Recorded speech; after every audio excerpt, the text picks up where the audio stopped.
She married him to save her family. He married her to maintain appearances. But when Evelyn Carter lifted her veil to kiss the Duke of Thornfield, she saw something in his eyes that made her blood run cold. Not hatred, not indifference, but a void so complete it felt like staring into an abyss. "My heart died with my first wife," he whispered against her lips. His breath frosted itself. "You are a contract, nothing more." What Evelyn didn't know was that buried within Thornfield Manor lay a secret so devastating it would either break them both or set them free. Stay until the end to see if love can survive where death still reigns. Drop a like, and tell us what city you're watching from. The morning of her wedding, Evelyn Carter stood before the cracked mirror in her childhood bedroom and barely recognized herself. The ivory gown, borrowed like everything else in her life now, hung from her shoulders like a shroud. Outside, London's November fog pressed against the windows, turning the world gray and indistinct, as if the city itself wanted to forget what was about to happen. "You don't have to do this," her younger sister Margaret whispered from the doorway, her face pale and drawn. At 16, Margaret still believed in fairy tales, still believed love could conquer all. Evelyn turned to face her, managing a smile that didn't reach her eyes. "Yes, I do. Father's debts. Damn father's debts." Margaret's voice cracked. "He gambled away our future. Why should you pay for it with yours?" "Because that's what daughters did. That's what women did. They became the currency that settled men's mistakes." Evelyn crossed the room and took her sister's hands. They were cold, trembling. "Listen to me. When I marry the Duke, his settlement will clear every debt. You'll have your season. You'll have choices I never had. That's worth any price." "Even marrying a man they call the Ice Duke? A man whose first wife—" Margaret stopped, horror flooding her features. "Whose first wife what?" Evelyn pressed, though she'd heard the rumors. Everyone had. Lady Catherine Thornfield, dead at 26. Some whispered heart failure. Others, in darker tones, suggested something far more sinister. Margaret pulled away, wrapping her arms around herself. "They say he killed her, that she tried to leave him and he—" She couldn't finish. "Rumors," Evelyn said firmly, though her own hands had gone cold. "Nothing but gossip from people who have nothing better to do than destroy reputations." But as the hired carriage rattled toward St. Margaret's Church an hour later, Evelyn couldn't shake the weight of those words. She'd met Alaric Thornfield only twice before agreeing to marry him. The first time he'd appeared at their townhouse like a storm personified, tall, broad-shouldered, with dark hair silvered at the temples, though he was barely 35. His eyes, a peculiar shade of gray-blue, had assessed her with the same detachment one might show a horse at auction. "You're educated?" he'd asked without preamble. "Yes, Your Grace." "You can manage a household?" "I've managed ours since my mother died." "And you understand this is a business arrangement? I need a wife to oversee my estate and mother my daughters. Nothing more." The bluntness had stolen her breath, but with the creditors circling and her father drinking himself into oblivion, Evelyn had swallowed her pride and answered, "I understand perfectly, Your Grace." Their second meeting had lasted all of 10 minutes, just long enough to sign the marriage contract. He hadn't smiled once, hadn't asked about her interests, her hopes, her dreams. He'd simply stated his terms. She would have her own apartments, a generous allowance, and complete authority over the household staff and his 2 daughters, aged 7 and 9.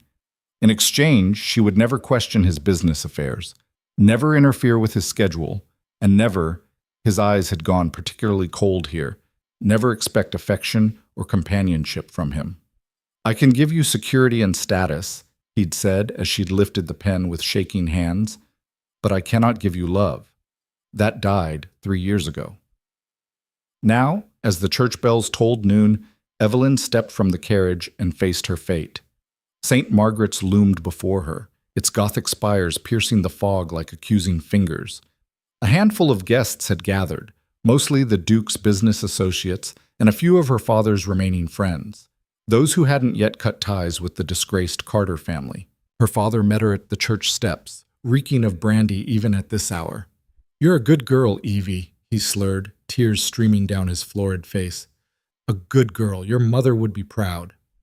No, she wouldn't, Evelyn thought bitterly. Mother would have found another way. Mother would have been furious that her daughter was being sold like livestock to settle debts accrued at gaming tables. But Mother was 5 years dead, and the living had to make their own choices. The organ music swelled as Evelyn entered the nave, and every head turned to watch her slow march toward the altar, toward the man who stood waiting with his back rigid, his hands clasped behind him like a soldier at attention. He didn't turn to watch her approach, didn't show even a flicker of interest or emotion. "This is a mistake," a voice screamed inside her head. "Run! Run now while you still can!"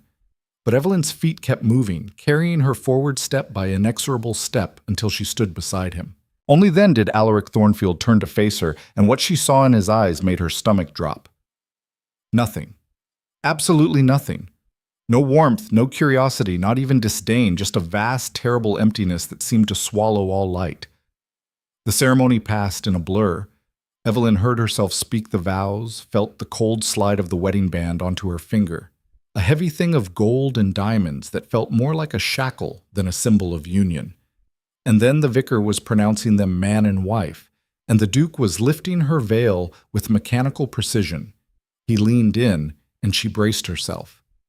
But there was no tenderness in his kiss, just a brief, cold press of lips against lips, a contractual obligation fulfilled. And then his mouth was at her ear, his words so quiet only she could hear. "Welcome to Thornfield Manor, Duchess. Try not to disappoint me as thoroughly as the last one did." The shock of it hit her like a slap. Before she could respond, he'd pulled away and was already turning to accept congratulations from the guests, his face a mask of aristocratic courtesy that revealed nothing of the cruelty beneath. Evelyn stood frozen, her heart hammering against her ribs. What had she just agreed to? What kind of man spoke of his dead wife with such contempt? And what had happened in that manner that had turned him into this hollow, hateful thing? The wedding breakfast was held at the Duke's London residence, a massive townhouse in Belgravia that made Evelyn's former home look like a cottage by comparison. Crystal chandeliers cast prismatic light across marble floors. Servants in immaculate livery glided through rooms hung with priceless artwork. Everything was perfect, polished, and utterly lifeless, much like the man who owned it all. Alaric barely spoke to her throughout the meal. He sat at the head of the table, conversing with his business associates about coal prices and railway investments, while Evelyn picked at her food and tried not to feel like an intruder at her own wedding celebration. The few times their eyes met, his gaze slid away as if she were simply another piece of furniture. Only one person showed her any genuine warmth: Lord Edmund Rothwell, the Duke's younger cousin and business partner. He was perhaps 30, with kind hazel eyes and an easy smile that seemed out of place in this austere gathering. "You mustn't judge Alaric too harshly," Edmund said quietly, leaning close so their conversation wouldn't carry. "He wasn't always like this. Before Catherine died." He stopped, reconsidering his words. "Well, you'll see Thornfield Manor soon enough. Perhaps you'll understand then." "Understand what?" Evelyn asked, desperate for any insight into the stranger she'd just married. But Edmund only shook his head. "It's not my story to tell, Your Grace. Just know that you're braver than you realize for taking this on. Those little girls need someone. Desperately." The little girls. Alaric's daughters. Evelyn had seen them only once, at a distance during her second visit to sign the contracts. Two small figures in dark dresses, watching from an upstairs window with solemn faces. They'd been whisked away before she could meet them properly. "What are they like?" she asked. "The children?" Edmund's expression softened with genuine affection. "Clara's 9, sharp as a tack, stubborn as her father, and desperately hungry for approval she never receives. And little Beatrice just turned 7. She's quieter, more sensitive. She reminds me of Catherine sometimes, the way she—" He stopped again, that same reluctance to speak of the dead Duchess. "She what?" "She watches everything," Edmund finished carefully. "Sees more than people realize. Be gentle with her, Your Grace. And patient with Clara. They've learned to hide what they feel. Had to, really, to survive in that house." Survive. What a strange word choice. Survive their own home? Survive their own father? Before Evelyn could press further, a servant appeared to announce that the carriages were ready to take them to the train station and from there to Yorkshire. to Thornfield Manor, to whatever cold hell awaited her in the north. The journey took most of the day. Alaric sat across from her in the first-class compartment, reading papers and making notes in a leather journal. He didn't speak except to order tea from the porter. Didn't ask if she was comfortable, if she needed anything. Just worked in silence while the English countryside rolled past the windows, growing wilder and more desolate as they traveled north. By the time their private carriage met them at the rural station, night had fallen. Evelyn stared out into darkness broken only by the coach lamps, catching glimpses of moorland stretching away on either side, vast, empty, and somehow threatening. The wind howled across those open spaces, making the carriage rock on its springs. "How much farther?" she asked, breaking the silence. Alaric didn't look up from his papers. "Another hour. The manor is quite isolated. My grandfather preferred privacy." Privacy? Or perhaps he'd simply wanted to rule his domain far from civilized oversight. True to his word, roughly an hour later the carriage turned through massive iron gates and began the long drive up to the house. Evelyn pressed her face to the window, trying to catch her first glimpse of her new home. What she saw made her blood run cold. Thornfield Manor rose from the moorland like a Gothic nightmare. Built of dark stone that seemed to absorb rather than reflect the moonlight, it sprawled across the landscape in a confusion of towers, wings, and battlements. Dozens of windows stared down like dead eyes, most of them dark. Only a few showed the flicker of lamplight within. It looked less like a home than a fortress, or a prison. The carriage rolled to a stop before the main entrance, and servants emerged to handle the luggage. A butler materialized, an ancient man with a face like weathered granite and eyes that assessed Evelyn with the same cold detachment his master had shown. "Welcome to Thornfield Manor, Your Grace," he intoned. "I am Graves. I have served this family for 40 years. If you require anything, you need only ask." The way he said it made clear that asking would be seen as weakness. Alaric finally closed his papers and stepped from the carriage without offering Evelyn his hand. She climbed down on her own, nearly stumbling on the gravel drive in her traveling dress. Not one person moved to help her. "Graves, show her Grace to her apartments," Alaric commanded. "Have a tray sent up. I'll be in my study." "Your Grace," Evelyn found her voice, though it came out smaller than she'd intended. "Will I meet the children tonight?" He paused mid-stride, turning to look at her with those dead eyes. "The children are asleep. You'll meet them tomorrow. Mrs. Hodge, their governess, will introduce you at breakfast. 9 o'clock sharp. Don't be late." Then he was gone, disappearing into the manor's dark maw without a backward glance. Evelyn stood alone in the courtyard, wind whipping her skirts around her ankles, and felt the full weight of her mistake settle on her shoulders. She'd known this was a marriage of convenience, had accepted that there would be no love, no companionship, but she hadn't expected this complete erasure of her existence. To her new husband, she wasn't even worth basic courtesy. "Your Grace?" Graves prompted, his tone managing to convey both deference and impatience. "This way, if you please." She followed him into the manor, and it was like stepping into a tomb. The entrance hall stretched away into shadows, lit by only a few gas lamps turned low. Dark wood paneling absorbed what little light there was.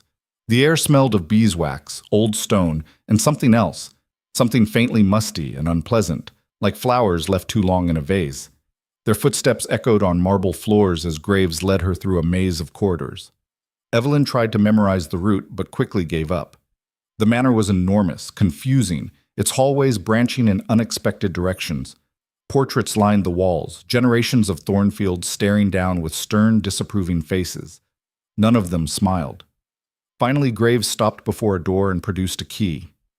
"Your apartments, Your Grace. The Duchess's suite." He opened the door onto a sitting room that took Evelyn's breath away, and not in a good way. It was beautifully appointed with expensive furniture, thick carpets, and silk wallpaper. But everything was in shades of white, cream, and the palest blue. It looked like a room preserved under ice. Nothing warm, nothing alive. "The bedroom is through there," Graves indicated another door. "Your dressing room beyond that. The Duke's apartments are in the East Wing. Should you need to communicate with His Grace, you may leave a note with me and I will ensure he receives it." Leave a note. not knock on his door, not speak to him directly. Leave a note like he was some distant business associate rather than her husband. "I see," Evelyn managed. "Thank you, Graves." He inclined his head and departed, taking the lamp with him and leaving her alone in that frozen room. Evelyn moved to the window and pushed aside the heavy curtains. Outside, the moorland stretched away into darkness, utterly empty under a sliver of moon. No lights from neighboring houses, no signs of civilization at all. Just wind and wilderness, and this enormous stone house full of ghosts. She turned back to the room and noticed for the first time that there were no personal items anywhere. No books, no trinkets, no photographs. It was as if the suite had been scrubbed clean of any evidence that a woman had once lived here, that Catherine had once called these rooms home. A soft knock interrupted her thoughts. A maid entered with a tray. A plain girl who couldn't have been more than 17, who bobbed a nervous curtsy and set the food on a side table. "Will there be anything else, Your Grace?" she whispered, eyes downcast. "What's your name?" Evelyn asked gently. The girl looked startled, as if no one had asked her that in years. "Jenny, Your Grace." "How long have you worked here, Jenny?" 3 years, Your Grace, since I was 14.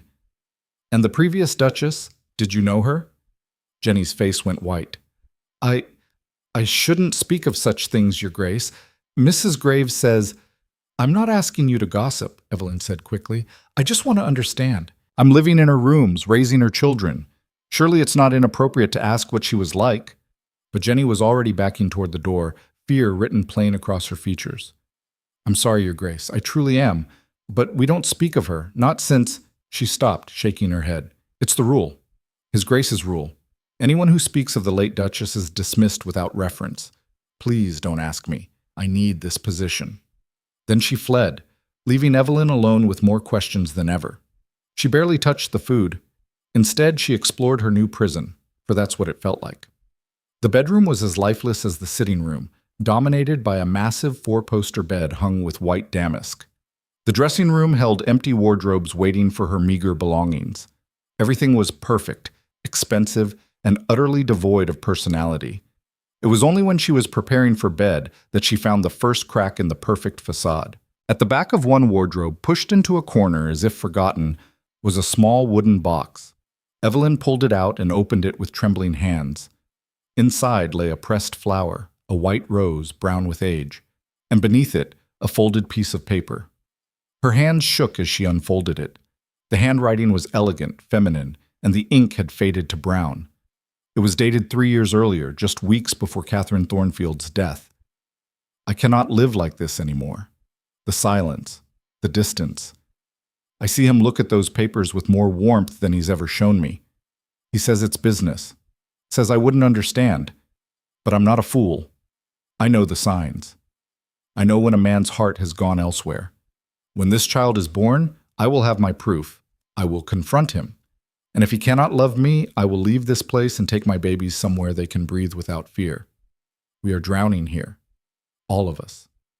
And he doesn't even notice. The words blurred as tears filled Evelyn's eyes. Not for herself, but for the woman who'd written this desperate note. The woman who'd died believing herself unloved. The woman whose ghost still haunted every corner of this terrible house. And suddenly, Edmund's words took on new meaning. Those little girls need someone. Desperately, they were drowning, still drowning, and their father was so consumed by whatever darkness had taken him that he couldn't see it. Couldn't see anything beyond his own cold control. Evelyn folded the note carefully and put it back in the box. Then she climbed into the enormous bed, pulled the covers up to her chin, and stared at the canopy overhead. Somewhere in this house, 2 little girls were sleeping. 2 children who'd lost their mother and now had a stranger taking her place. 2 children growing up in this suffocating silence. She'd come here to save her family, to settle debts and secure her sister's future. She'd accepted that her own happiness was the price. But maybe there was more at stake here than financial arrangements. Maybe there were other kinds of saving that needed to be done. The wind howled across the moors, rattling the windows. Somewhere in the house, a door slammed, and Evelyn lay awake in the darkness, wondering what she'd really married into, and whether she was brave enough to find out. Tomorrow, she would meet the children. Tomorrow this frozen house would expect her to slip quietly into its rigid routines, to become another silent ghost haunting its corridors. But Evelyn had spent her whole life managing chaos, smoothing over her father's mistakes, holding her family together through sheer determination. She'd learned young that sometimes the only way to survive was to fight. And if there was one thing Thornfield Manor was about to learn, it was that Evelyn Thornfield, did not break easily. She had made a vow today, for better or worse, in sickness and in health, till death parted them. She intended to honor it, but not by becoming another frozen ornament in the Duke's collection, not by letting those little girls drown in silence while their father looked away. If Alaric Thornfield wanted a duchess who would manage his household and ask no questions, he'd chosen the wrong woman. If he wanted someone who would see suffering and do nothing, he'd made a grave mistake. And if he thought she could be controlled as easily as he controlled everything else in his perfectly ordered, emotionally dead empire, well, he was about to discover just how wrong he was. Outside, the moon set behind clouds. The darkness grew deeper. And in the Duchess's suite, Evelyn finally closed her eyes, not to sleep, but to prepare. The war for Thornfield Manor, for its soul, for its children, for its very humanity, was about to begin, and she would not surrender. Evelyn woke to the sound of a clock chiming somewhere in the depths of the house. 7 strokes. She'd slept poorly, her dreams full of white roses turning to ash in corridors that stretched into endless darkness. The morning light filtering through the heavy curtains was gray and weak, doing little to warm the room.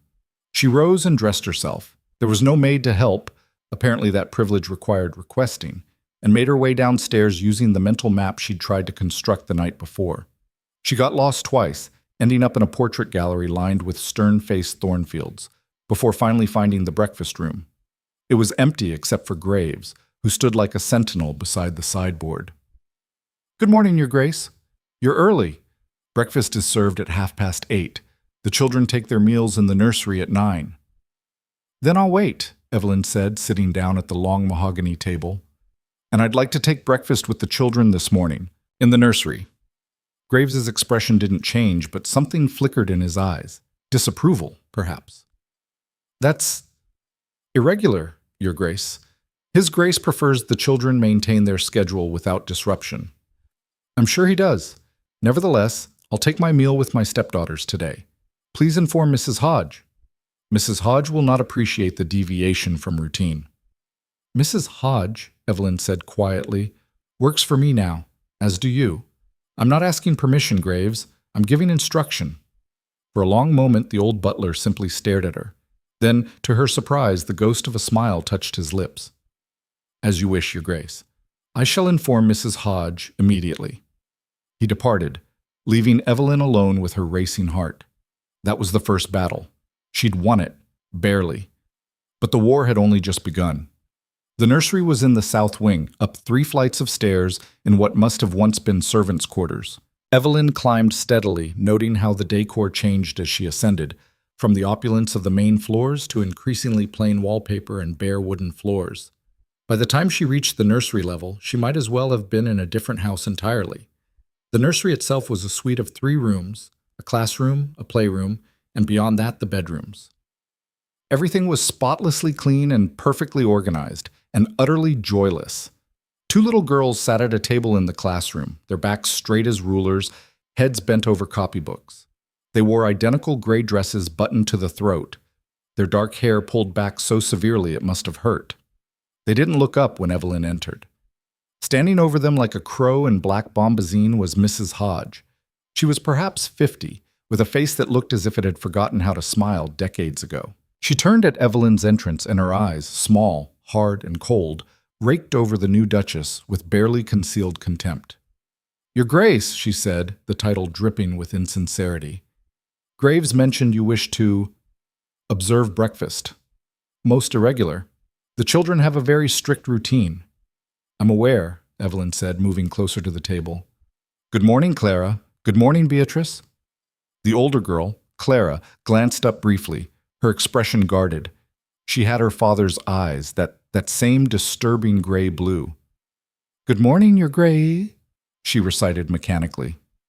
The younger one, Beatrice, kept her eyes fixed on her copybook. Her hand trembled slightly as she gripped her pen. "What are you working on?" Evelyn asked, trying to make her voice warm despite the ice in the room. "Penmanship," Mrs. Hodge answered before the children could. "Clara is copying passages from Fordyce's sermons. Beatrice is practicing her letters. They have 30 minutes of penmanship before breakfast, then mathematical exercises, then French grammar, then—" "Perhaps," Evelyn interrupted gently, "the children could tell me themselves?" Mrs. Hodge's mouth compressed into a thin line. "The children speak when spoken to directly. They do not interrupt their studies for idle conversation. His Grace is very particular about their education." "I'm sure he is. Nevertheless, I'd like to hear from them." She pulled out a chair and sat down at the children's level, ignoring the sharp intake of breath from Mrs. Hodge. "Clara, what are you studying? May I see?" The girl's eyes darted to Mrs. Hodge, seeking permission. When the governess gave a curt nod, Clara carefully turned her copybook toward Evelyn. The handwriting was perfect, too perfect. Each letter formed with mechanical precision, without a single flourish or personality. The passage she was copying made Evelyn's stomach turn. "A young lady should cultivate submission and silence as her greatest virtues. Pride and willfulness are the death of feminine grace."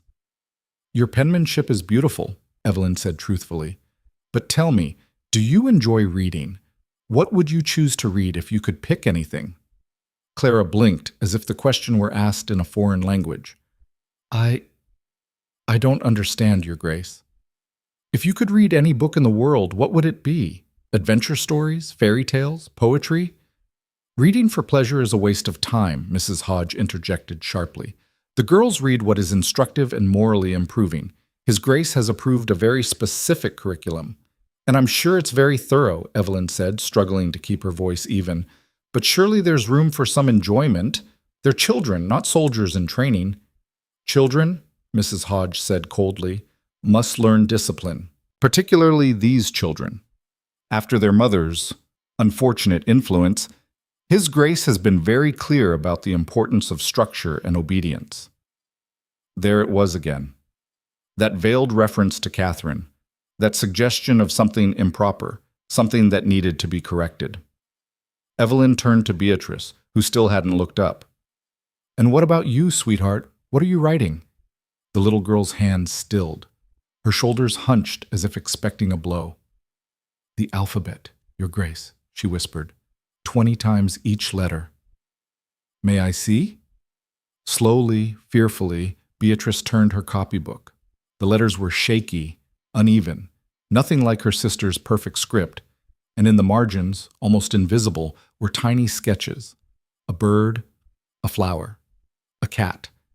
"These drawings are lovely," Evelyn said softly. "Did you do these?" Beatrice's head jerked up, her eyes wide with terror.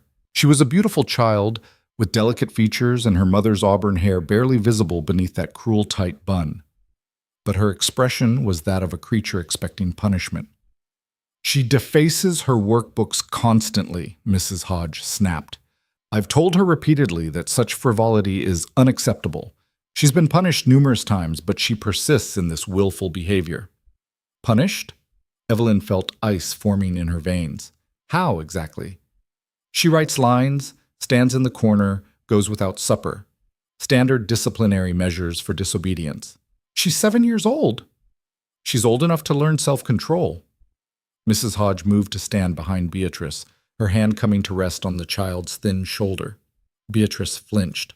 Her mother indulged these artistic tendencies, filled her head with nonsense about beauty and imagination. His Grace has made it very clear that such nonsense is what led to— She stopped, but the implication hung in the air. Such nonsense is what killed her mother. Evelyn stood so abruptly her chair scraped against the floor. "Mrs. Hodge, I'd like to speak with you, privately. Now." The governess's eyes narrowed. "The children's breakfast can wait 5 minutes. Girls, please continue your work. I'll be right back." She walked out into the corridor, and after a moment Mrs. Hodge followed, closing the door behind her. "I don't know what kind of household you're used to running, Your Grace," the governess began, "but here at Thornfield, Evelyn cut her off. I am the Duchess. I am the mistress of this house and the stepmother to those children. And what I just witnessed is not education, it's cruelty. Mrs. Hodge drew herself up to her full height. I have been governess to this family for 12 years. I served the late Duchess, and now I serve His Grace. Everything I do is under his direct instruction and approval. If you have concerns, you should take them up with him. Oh, I will. But in the meantime, some things are going to change. The Duke will not permit— The Duke, Evelyn said, her voice hard as steel, hired me to manage this household and mother his children. Those were his exact words. So I am going to mother them, starting now. She turned and went back into the nursery before Mrs. Hodge could respond. The children were exactly where she'd left them, hunched over their copybooks like little prisoners. Clara, Beatrice, close your books, please. We're going to have breakfast together, and then I'm going to give you a tour of your new stepmother's apartments. I have some things I think you might like to see. But our schedule, Clara stammered. We'll survive one morning of adjustment. Come along. She held out her hands. Neither child moved. They sat frozen, looking between Evelyn and Mrs. Hodge with mounting panic.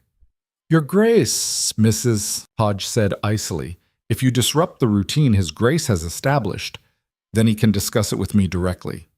Evelyn kept her hands extended toward the children. Clara, Beatrice, you're not in trouble, I promise. But I'd very much like to have breakfast with you. Will you join me? Slowly, so slowly, Clara rose from her seat. Her little hand crept into Evelyn's, cold and trembling.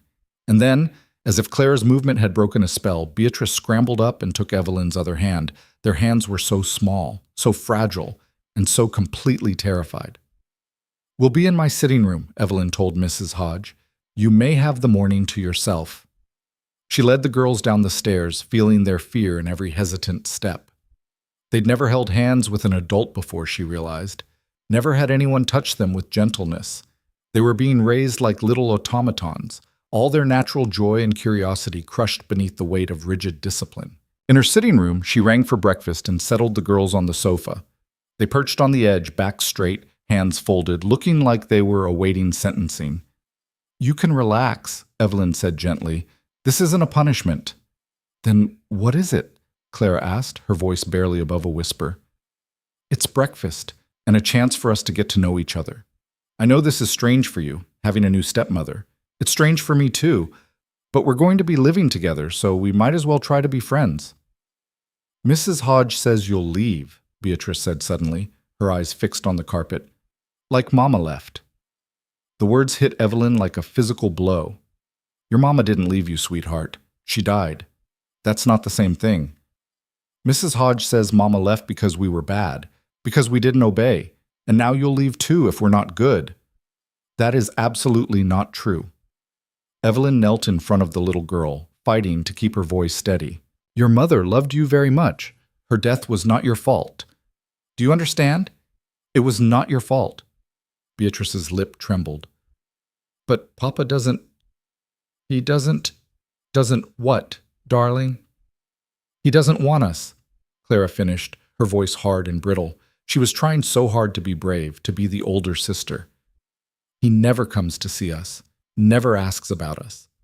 Mrs. Hodge says we remind him of Mama, and that makes him angry, so we have to be very, very good, very quiet. Maybe then he'll— She couldn't finish, didn't need to. The hope in her voice said everything. Maybe then he'll love us. Evelyn pulled both girls into her arms, and they went rigid with shock. When was the last time someone had held them, comforted them, shown them simple physical affection? Listen to me, she said fiercely. Both of you. I am not going to leave. I am not going to punish you for being children. And I am going to talk to your father about how things are run in this house. Some things are going to change. You can't change Papa, Clara said, pulling away. Nobody can. He's too angry, Beatrice whispered.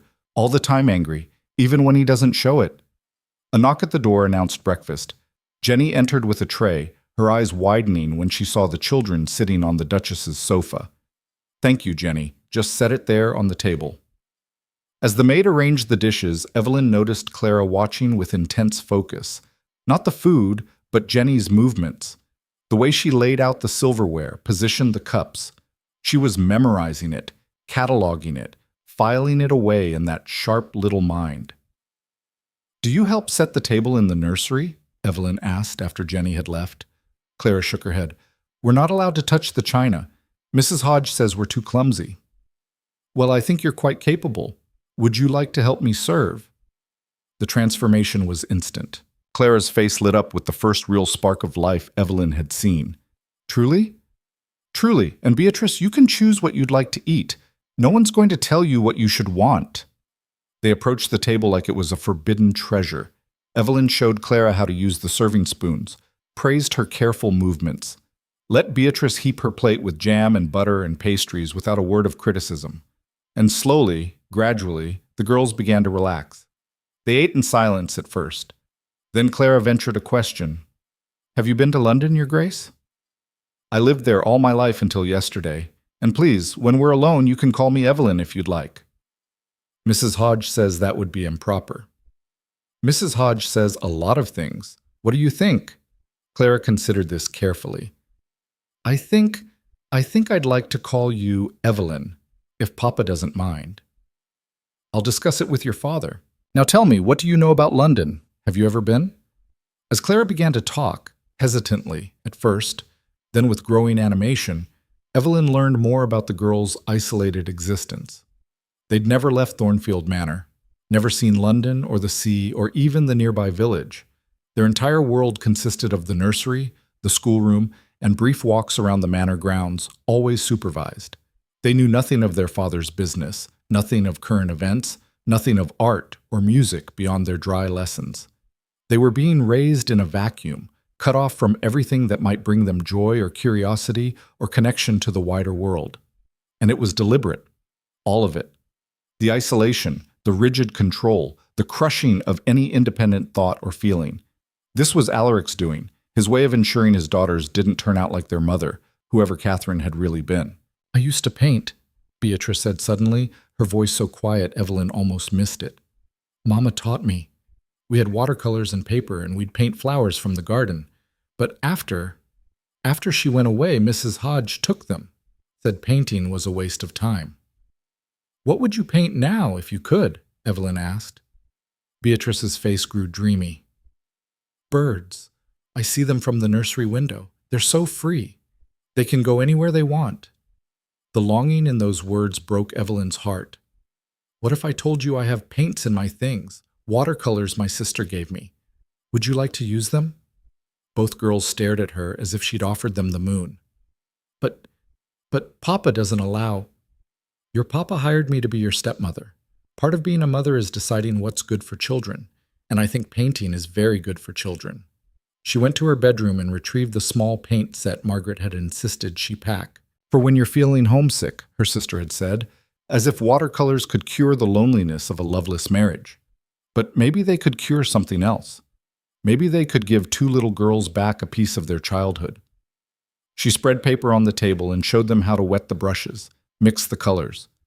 Beatrice took to it immediately, her small hands steady and sure as she painted a robin, wings spread in flight. Clara was more hesitant, but soon she too was absorbed in creating a garden scene. They painted for an hour, and in that time Evelyn saw them transform. The rigid fear melted away. They laughed when colors ran together unexpectedly, asked questions, showed her their work with shy pride. This was what children should be: curious, creative, free to explore and make mistakes without fear of punishment. The door to the sitting room slammed open so violently that all three of them jumped. Alaric stood in the doorway, his face a mask of cold fury. Behind him hovered Mrs. Hodge, her expression triumphant. "What?" the Duke said in a voice like ice cracking. "Is the meaning of this?" The girls froze. Beatrice's brush slipped from her fingers, leaving a streak of red across the white tablecloth. Clara's face went bone white. Evelyn stood, positioning herself between the children and their father. "We're painting. I thought it would be a nice activity." "You thought." He moved into the room with controlled precision, each step measured. "You've been in this house less than 12 hours, and you've already disrupted the entire household. The children have schedules, routines, discipline. all of which you've completely undermined. With respect, Your Grace, sitting in a gray room copying sermons about submission is not education, it's imprisonment. His eyes went flat and dead. Mrs. Hodge, take the children back to the nursery. No, Evelyn said. The single word hung in the air like a thunderclap. I beg your pardon? Alaric's voice had gone dangerously quiet. I said no. You hired me to mother these children. Those were your exact words in the marriage contract. Complete authority over the household staff and my daughters. Well, I'm exercising that authority. You will not countermand my instructions regarding their education and discipline. Then you shouldn't have given me authority over them. Evelyn could feel her temper rising, that same fierce protectiveness she'd always felt for Margaret now extending to these frightened little girls. Look at them, Alaric. Really look at them. They're terrified. They're miserable. They're being raised like prisoners in their own home. They're being raised to be respectable young ladies, something their mother failed to teach them. Their mother loved them, which is more than I can say for... She stopped, but too late. The words were out. Alaric went utterly still. When he spoke, his voice could have frozen fire. Mrs. Hodge, remove the children, now! This time Evelyn didn't argue. The girls scrambled off the sofa and fled, not even pausing to curtsy. Mrs. Hodge followed, closing the door with a soft click that sounded like a cell door locking. You've been here one day, Alaric said, each word clipped and precise. One day, and you've already poisoned my children against me, undermined the governess, and disrupted the household. I haven't poisoned anyone against you. You've done that yourself by treating your daughters like they're guilty of some crime. You know nothing about my daughters, nothing about what they need. They need love, warmth, basic human affection. Instead, they're being taught that every natural impulse is wrong, that showing emotion is weakness, that they're somehow responsible for their mother's death. That is enough. His voice cracked like a whip. You will not speak of my late wife. You will not question my methods, and you will not interfere with the children's education. Then what exactly am I supposed to do? Evelyn demanded. Sit in these rooms like a decorative object? Pretend those little girls aren't suffering? You're supposed to manage the household, oversee the servants, present a respectable face when we have guests. That's all. That's not mothering. That's being a glorified housekeeper. That, he said coldly, is precisely what you are. The words hit like a slap. For a moment, Evelyn couldn't breathe. I see, she said finally. Then let me be very clear, Your Grace. I may have married you to save my family. I may have agreed to a loveless arrangement, but I will not stand by and watch children be emotionally destroyed. I won't do it. You'll do as you're told, or you'll find yourself back in London with your debts reinstated and your family ruined. Is that a threat? It's a fact. He turned toward the door. The children will return to their normal schedule immediately. Mrs. Hodge's authority is absolute in the nursery. You will not interfere again. Am I understood? No. He froze, his hand on the doorknob. You're not understood, Evelyn continued, her voice shaking with fury and fear but steady nonetheless. You hired me to be a wife and a mother. I'm going to do both jobs, whether you like it or not. Alaric turned back slowly. I could have you removed from this house. You could, but then you'd have to explain to society why your second marriage lasted less than a week. You'd have to endure the gossip, the speculation, the ice duke, so terrible that 2 wives couldn't bear him. Is that really what you want? For a moment, something flickered in his eyes. Not quite surprise, not quite respect, just a brief crack in that frozen mask. Stay out of the nursery, he said flatly. That's not a request. Then he was gone, the door closing behind him with terrible finality. Evelyn sank into a chair, her legs suddenly unable to support her. She'd done it. She'd defied him. Stood up to the Duke of Thornfield in his own house, with his own authority as her only shield. And she'd lost. Completely. The girls would go back to that gray prison. Mrs. Hodge would tighten her grip, emboldened by the Duke's support, and Evelyn would be shut out, helpless to do anything but watch. Unless... She stood and went to the window, staring out at the bleak moorland. Unless she found another way, a way around his rules, a way to reach those children without direct confrontation. Alaric Thornfield might control every aspect of his manor, his business, his household. But he'd made one critical mistake. He'd given her authority over the staff. Authority he couldn't revoke without breaking their contract. And if she couldn't reach the children directly, perhaps she could change the environment around them. Perhaps she could shift the culture of this entire house, one small act of defiance at a time. She'd faced worse odds before, had held her family together through poverty and shame and her father's catastrophic failures, had learned young how to fight battles she wasn't supposed to win. This was just another battle, a longer one, a harder one. But she'd meant what she said to Alaric. She wasn't going to stand by and watch children suffer, even if it cost her everything. Even if it cost her everything. The words echoed in Evelyn's mind as she descended to the servants' hall 2 days later. She'd spent those days learning the layout of Thornfield Manor, memorizing its rhythms, identifying its weaknesses. Alaric had forbidden her from the nursery, but he couldn't forbid her from managing the household. And the household, she'd discovered, was full of people who'd been living under the Duke's iron control for far too long. The kitchen was a cavern of stone and heat, presided over by Mrs. Pemberton, a round woman with flour perpetually dusting her apron and shrewd eyes that missed nothing. She looked up in surprise when Evelyn entered. "Your Grace, we wasn't expecting, the duchesses don't usually—" She flustered to a stop, wiping her hands. "I'm not usual," Evelyn said simply. "I'd like to discuss the household menus and the staff meals." An hour later, she'd learned that the servants were fed the same bland porridge and tough bread day after day, while the Duke's table groaned with dishes he barely touched. She'd learned that the maids worked 16-hour days for wages that hadn't increased in a decade. She'd learned that anyone who questioned the Duke's methods was dismissed without reference, leaving families destitute. "It's not right," Mrs. Pemberton said quietly, glancing toward the door as if Alaric himself might materialize. "But it's his house, his rules. We need the work." "What if the rules changed?" Evelyn asked. The cook's eyes widened. "Your Grace, with respect, the Duke doesn't change, not for anyone." "Then perhaps it's time someone made him." She started small, ordered better food for the servants' hall, increased wages by a modest amount, nothing Alaric would notice in his vast accounts, but enough to make a difference to people living on the edge. She began taking her afternoon tea in different parts of the house, chatting with maids and footmen, learning their names, their families, their fears. And she watched, learned the patterns of the household, noticed that every evening at 7, Alaric locked himself in his study and didn't emerge until midnight, noticed that Mrs. Hodge took the children for their daily walk at precisely 3 o'clock, noticed the gaps in the fortress. On the third day, she made her move. At 3:30, she intercepted the children in the portrait gallery where Mrs. Hodge always paused to lecture them about their ancestors.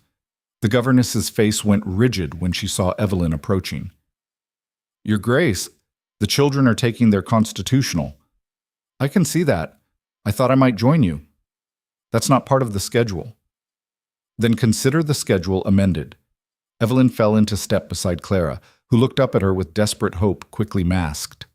"Tell me about these portraits. Do you know all your ancestors?"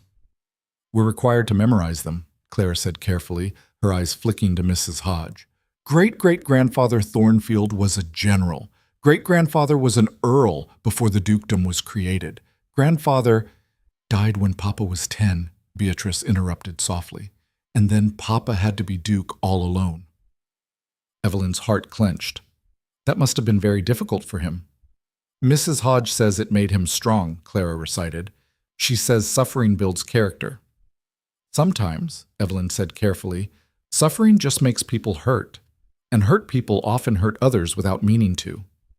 Your Grace, Mrs. Hodge said sharply, I must protest this philosophical discussion.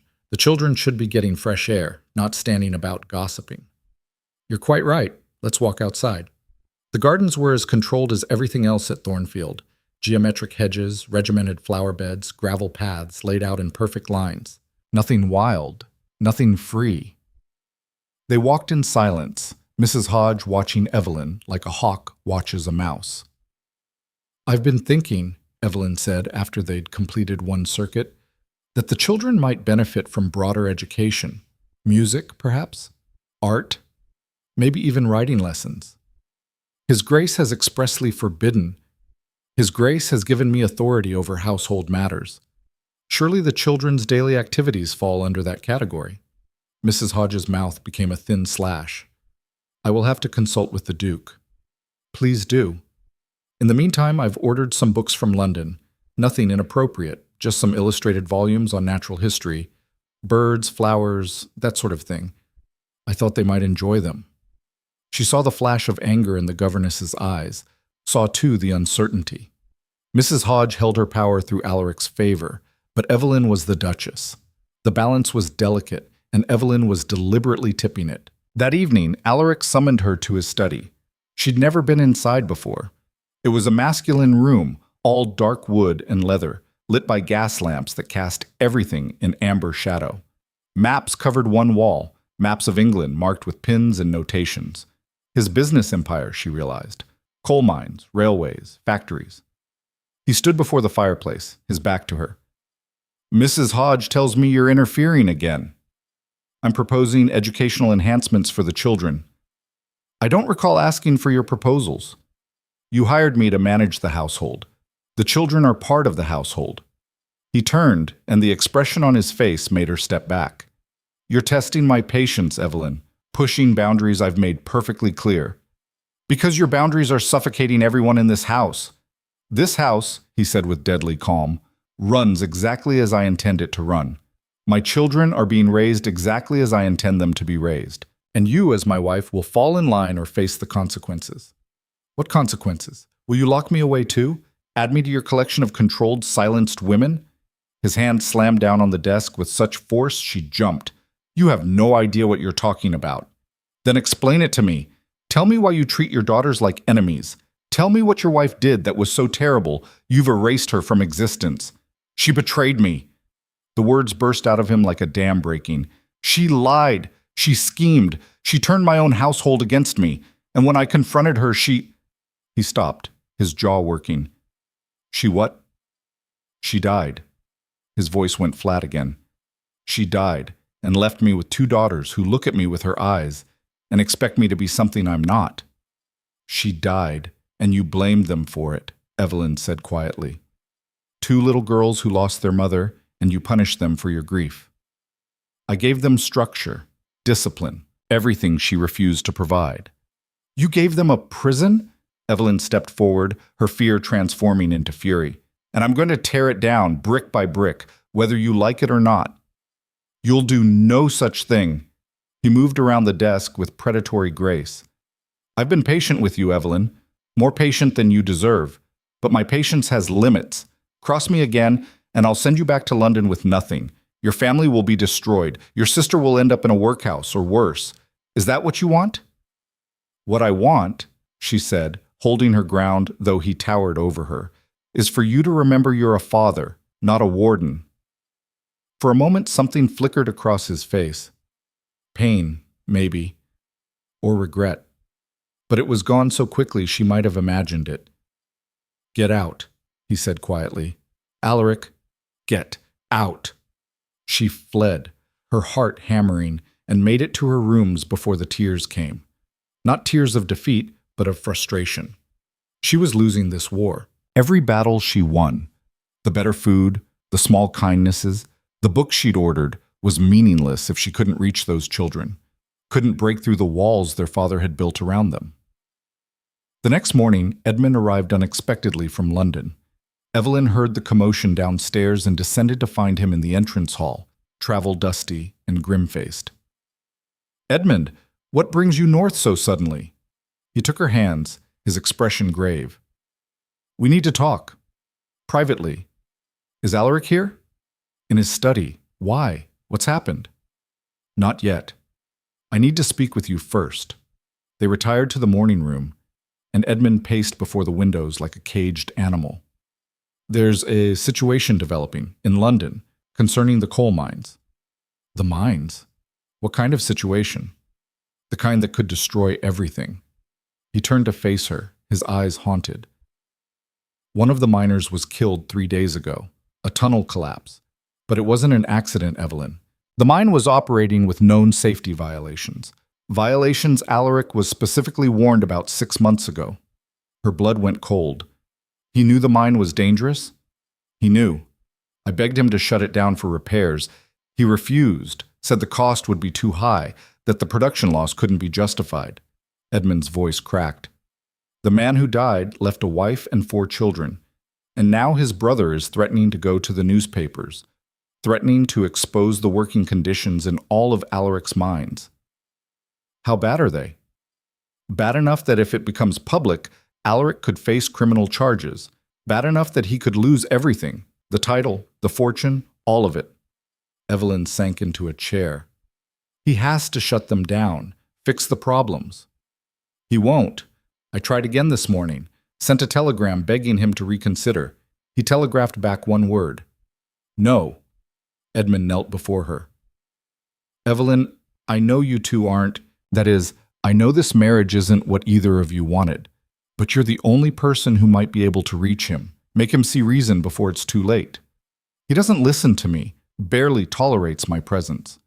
Then find a way to make him listen, because if he doesn't act, people are going to die. More people, and their blood will be on his hands. After Edmund left to confront Alaric directly, Evelyn sat in the morning room and stared at nothing. This was bigger than unhappy children and rigid schedules. This was life and death. This was Alaric's entire character laid bare. A man so consumed by control, so determined to maintain his empire that he'd sacrifice human lives for profit. She thought of Catherine's note. I see him look at those papers with more warmth than he's ever shown me. What if Catherine hadn't been imagining infidelity? What if she'd seen something else? Something dangerous? The library was locked, but Evelyn had befriended the housekeeper, who'd given her a full set of keys in case of emergency. She let herself in and began searching. If Catherine had left one note, perhaps she'd left others. Perhaps somewhere in this house was the truth about what had really happened 3 years ago. She searched for hours, rifling through desk drawers, checking behind books, feeling along shelves for hidden compartments. Nothing. The library had been thoroughly cleaned, all personal effects removed. She was about to give up when she noticed a portrait above the mantel, Catherine Thornfield. It was the only image of her in the public rooms, and even this had been hung in the least used space. Catherine had been beautiful, with auburn hair and green eyes that seemed to look right through the canvas. There was something in her expression, a sadness, a knowing. Evelyn climbed on a chair and lifted the portrait from the wall. Behind it, carved into the paneling, was a small hollow. And inside the hollow, wrapped in oilcloth, was a diary. Her hands shook as she opened it. Catherine's handwriting, the same elegant script from the note, but these entries went back years. She flipped through, reading fragments. September 1843. He works until midnight every night. Says it's business. But I've seen the maps, the reports. Something about the mines troubles him. He won't speak of it. January 1844. The children cry when he enters a room. He doesn't notice. Or perhaps he does and simply doesn't care. I've become invisible in my own home. May 1844. I followed him tonight. To the East Wing, the locked rooms where he keeps his private papers. I saw things. Terrible things. Letters from mine supervisors reporting dangerous conditions, requests for repairs he's denied, and one letter hidden at the bottom of a stack that made my blood run cold, a threat. Someone knows what he's doing, someone who promises to expose him unless he pays. Evelyn's heart raced. She flipped forward looking for more. July 1844. I confronted him, demanded he explain the blackmail letter, the mine conditions.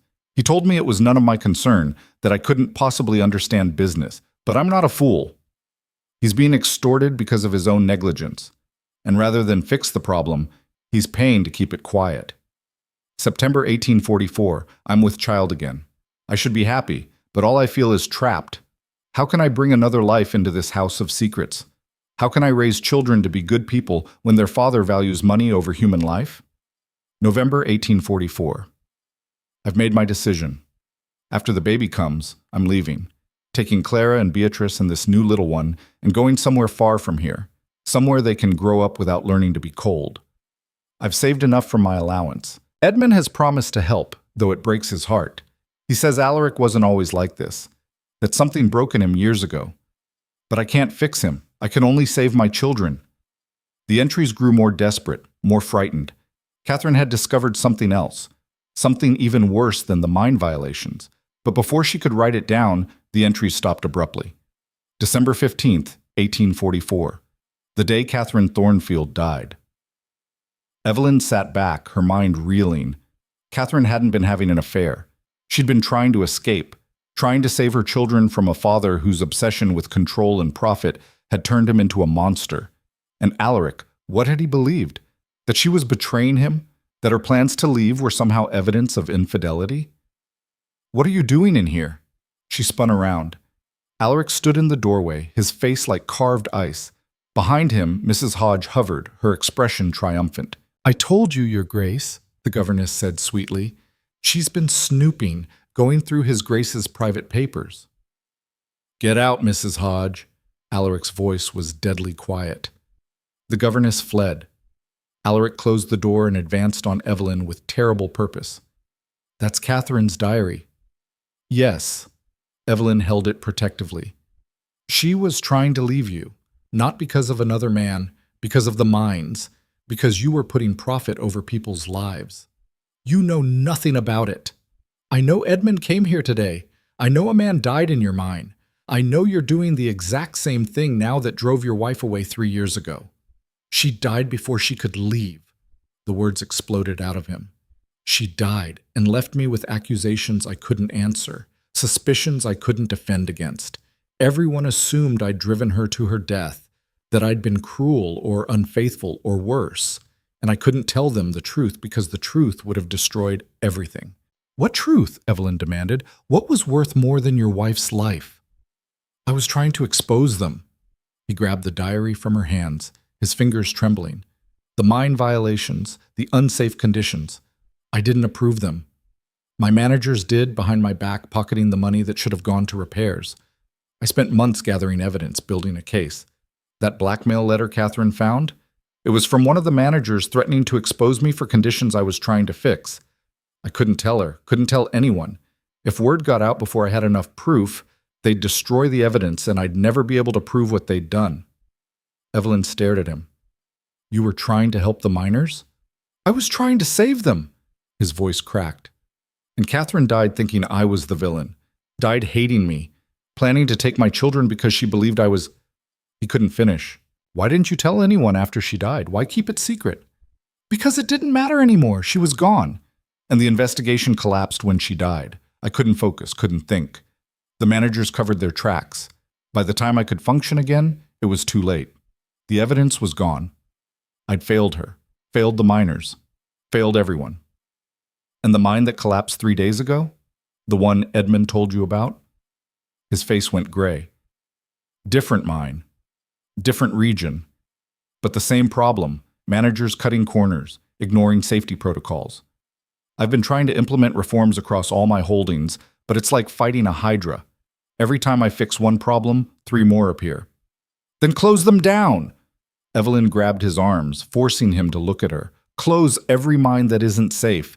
Yes, it will cost you. Yes, you'll lose production, but you'll save lives. And if I close them, those families lose their income. They starve. There's no good choice, Evelyn, only different kinds of failure." She saw it then, the weight he carried, the impossible position he'd put himself in. The guilt that had turned him into this cold, controlled thing because feeling anything would mean facing the magnitude of his failures. "Alaric," she said softly, "you have to try. You have to do something, even if it's imperfect, even if it's painful, because doing nothing is killing you, and it's killing your daughters too." "I don't know how to be what they need," he whispered. "Every time I look at them, I see her face, her disappointment, her fear." "Then stop looking at the past and start seeing the present. Those little girls don't need perfection. They just need their father."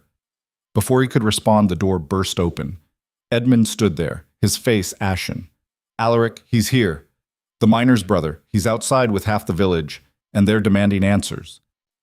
Through the window, Evelyn could see them, dozens of men with torches, their faces hard with anger and grief. At their head was a man holding a cloth banner painted with words, "Justice for Thomas Keller." They know, Edmund said quietly. Someone leaked the story. About the safety violations. About the other incidents you've been covering up. Alaric, they want blood. Alaric's face went blank. The emotion that had broken through moments before disappeared behind that terrible mask of control. Call the constable. Have them removed from my property. Are you insane? Edmund stared at him in horror. That will only make it worse. You need to talk to them. Explain. Promise reforms. I don't negotiate with mobs. They're not a mob, Evelyn said. They're men whose friend died because of negligence. Men who are terrified the same thing will happen to them. They're trespassing on my land. And whose fault is that? The words came out sharper than she intended. You've spent years hiding behind silence and control. Well, silence doesn't work anymore. They want answers. Give them answers. I don't answer to them. Then you're a coward, she said flatly. The silence that followed was absolute. Edmund's eyes went wide. Evelyn herself couldn't believe she'd said it. Alaric's voice, when it came, was ice itself. Get out. Both of you. No. Evelyn stood her ground. You want to know why Catherine left? Why she died believing the worst of you? This is why. Because when things get difficult, when people need you to be human instead of a duke, you hide. You control. You push everyone away. And you're going to lose everything, your daughters, your legacy, maybe even your freedom, because you're too proud to admit you need help. I said get out. Make me. She crossed her arms. I'm your wife. This is my home too, and I'm not going anywhere until you do the right thing. For a long moment, he simply stared at her. Then without warning, he strode past her and out the door. Evelyn and Edmund exchanged glances and ran after him. Through the halls, down the stairs, out into the cold evening air where the crowd waited. Alaric walked straight toward them, his back rigid, his face expressionless. The men shifted, some raising their torches higher, others gripping makeshift weapons. The tension was a physical thing, ready to snap into violence. Who speaks for you? Alaric's voice carried across the yard. A man stepped forward, tall, broad-shouldered, with a face carved by grief and fury. I do. Name's Robert Keller. Thomas was my brother. I'm sorry for your loss. Sorry doesn't bring him back, someone shouted from the crowd. No, Alaric agreed, it doesn't. Nothing I can say or do will bring him back, but I can tell you the truth. He began to speak, and what came out wasn't the cold, controlled Duke, but something rawer, more human. He told them about the investigation 3 years ago, about the managers who'd betrayed his trust, about his failed attempts at reform. He didn't make excuses, didn't try to shift blame, just laid out the facts with brutal honesty. I'm responsible, he said finally. These are my mines. These men work for me. Your brother died because I failed to protect him. That's on me. No one else. What are you going to do about it? Robert demanded. Shut down every unsafe mine immediately. Bring in independent inspectors. Pay for Thomas's funeral and provide for his family. And establish a fund for any worker injured in my operations. Pretty words, someone spat. But we've heard pretty words before. Then hold me to them. Alaric pulled a paper from his coat, a telegram. I sent this to my London office an hour ago, before I knew you were coming. Orders to cease all mining operations in any facility that hasn't passed recent safety inspection. You want proof? Send someone to London. Verify it yourselves. I'm done hiding. The crowd murmured, uncertain. This wasn't the Ice Duke they'd expected. This was someone admitting fault, taking responsibility. Robert Keller studied Alaric for a long moment. Then he nodded slowly. We'll send someone. And if you're lying, if this is just talk to get us off your land, we'll be back. And next time, we won't be so peaceful. Fair enough? The crowd dispersed slowly, the anger draining away into exhaustion and wary hope. Edmund let out a breath he'd been holding. That was either the bravest or the most foolish thing you've ever done. Probably both, Alaric said quietly. He turned to Evelyn.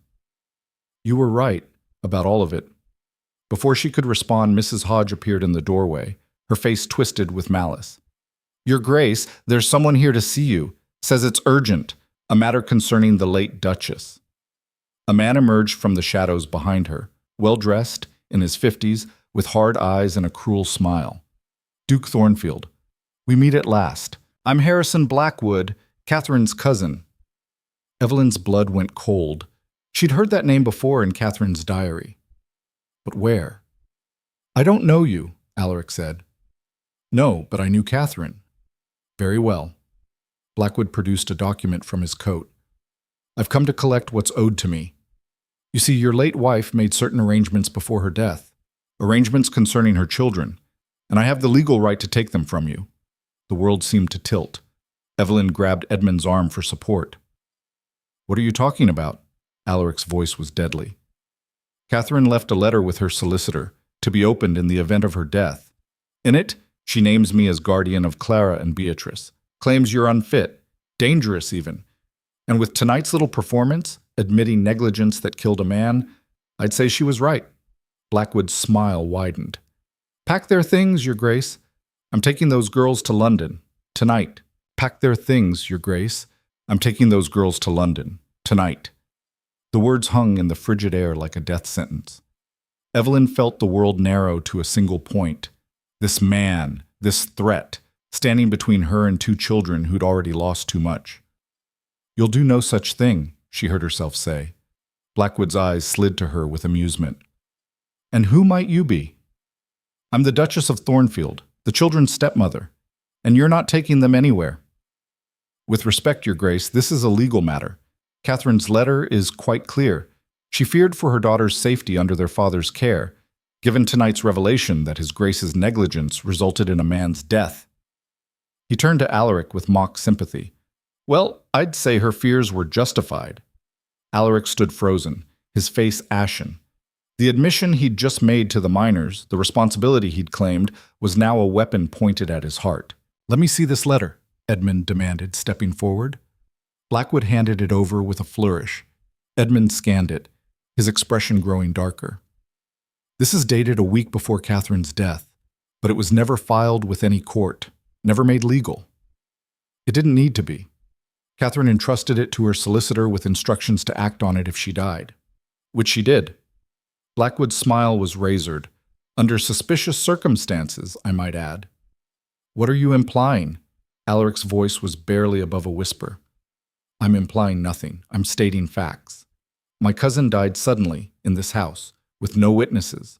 The physician ruled it heart failure, but Catherine was 26 and healthy. And now we learn her husband was conducting secret investigations, dealing with blackmail, running unsafe operations that killed his workers. He paused for effect. One might wonder what else he's capable of. You son of a... Edmund lunged forward, but Alaric caught his arm. Don't! The Duke's voice was hollow. He wants us to lose control. Give him ammunition. Evelyn's mind raced. She looked at the letter again, something nagging at her. Mr. Blackwood, you said you were Catherine's cousin. Which branch of the family?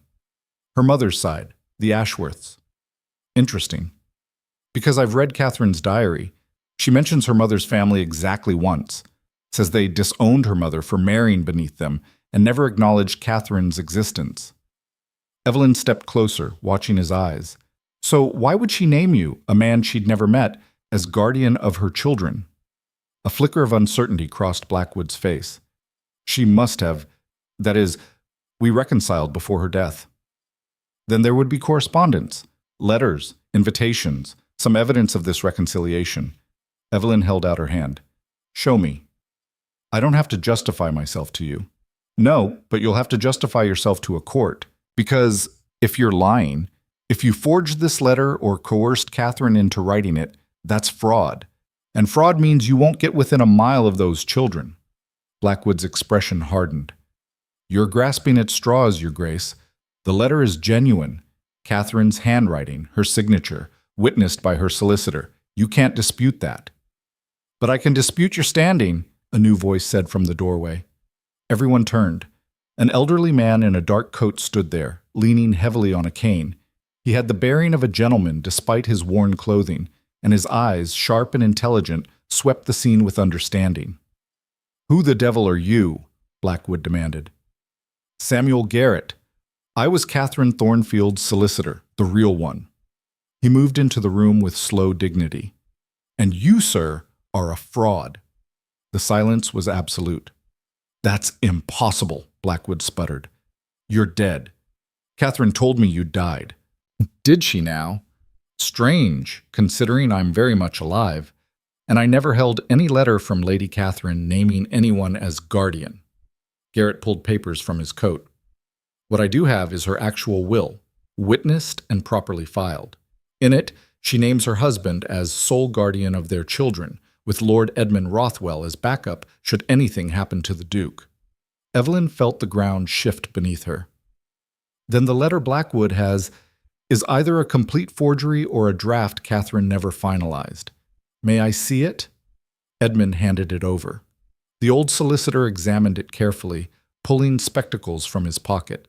After a long moment, he looked up. This is Catherine's handwriting, but it's not her signature. Similar, but the pressure is wrong. The flourish on the C is too elaborate. She simplified her signature after we drew up her will. He fixed Blackwood with a steely gaze. Where did you get this? I don't have to answer to you. You'll answer to the magistrate then. This is forgery, attempted fraud, possibly conspiracy to kidnap. Garrett turned to Alaric. Your Grace, I apologize for not coming forward sooner. I've been ill these past months, bedridden. Only heard about the new Duchess through the gossip sheets. Thought it was time I made the journey north to ensure things were in order. How convenient, Blackwood sneered. An old man appears out of nowhere with convenient papers. Papers that have been filed with the courts for 3 years, Garrett interrupted. Papers that can be verified by any magistrate, unlike your forgery. Evelyn saw it then, the panic in Blackwood's eyes, the calculation. He was cornered, and he knew it. Why? She asked quietly. Why do this? What did you hope to gain? For a moment she thought he wouldn't answer. Then his face twisted with bitterness. She promised me, before she married him. He jabbed a finger at Alaric. Catherine and I had an understanding. But then the Ice Duke came along with his title and his fortune, and suddenly I wasn't good enough. She threw me over like I was nothing. So this is revenge? Edmund asked incredulously. You forged a letter to steal 2 children because Catherine chose someone else? She was mine first, and he destroyed her. Worked her into an early grave with his coldness and his secrets. Those children deserve better than to be raised by the man who killed their mother. I didn't kill her, Alaric said, his voice breaking.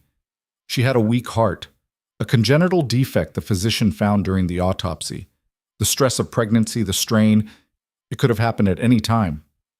Lies, all of it lies, Blackwood was shouting now, his composure completely shattered. You drove her to it, you and your precious business dealings and your emotional cruelty. You didn't even know her, Evelyn said. The Catherine in that diary, she was conflicted, yes. Unhappy, yes. But she loved her daughters fiercely. She would never have wanted them raised by someone motivated by spite and obsession. Edmund, Alaric said quietly, send for the constable. Mr. Blackwood is going to London, just not with my daughters. As Edmund moved to comply, Blackwood made his move. He lunged not for the door but for the stairs, for the nursery. Evelyn's heart stopped. The children were up there, unprotected except for Mrs. Hodge, who'd conveniently disappeared. She ran, gathered her skirts and ran faster than she'd ever moved in her life, taking the stairs 2 at a time. Behind her, she heard Alaric and Edmund giving chase, but she was lighter, faster. She had to reach them first. The nursery door was open. Inside, Mrs. Hodge stood with Clara and Beatrice, both girls in their nightgowns, both looking terrified. What's happening? Clara demanded. Mrs. Hodge said we had to leave, that a man was coming. No one's taking you anywhere, Evelyn gasped, positioning herself between the children and the door. You're safe. Step aside, Mrs. Hodge commanded. Mr. Blackwood has legal right. Mr. Blackwood has nothing but a forged letter and a grudge. And you? Evelyn turned on the governess with sudden understanding. You knew. You helped him, didn't you? The governess's face went rigid. I did what was right. These children deserve to be raised by someone who actually cares for them, not a man who what? Who's learning to face his failures? Who just admitted his mistakes to a mob of angry minors instead of hiding behind lawyers and lies? Evelyn felt something fierce and protective rising in her chest. You've spent years teaching these girls that their father doesn't love them, that they're not worth loving. But you're wrong, and I'm going to prove it. Blackwood appeared in the doorway, breathing hard, his eyes wild. Get out of my way. No. Those children are coming with me. Over my dead body, Evelyn said calmly. He grabbed her arm, tried to pull her aside. She didn't budge.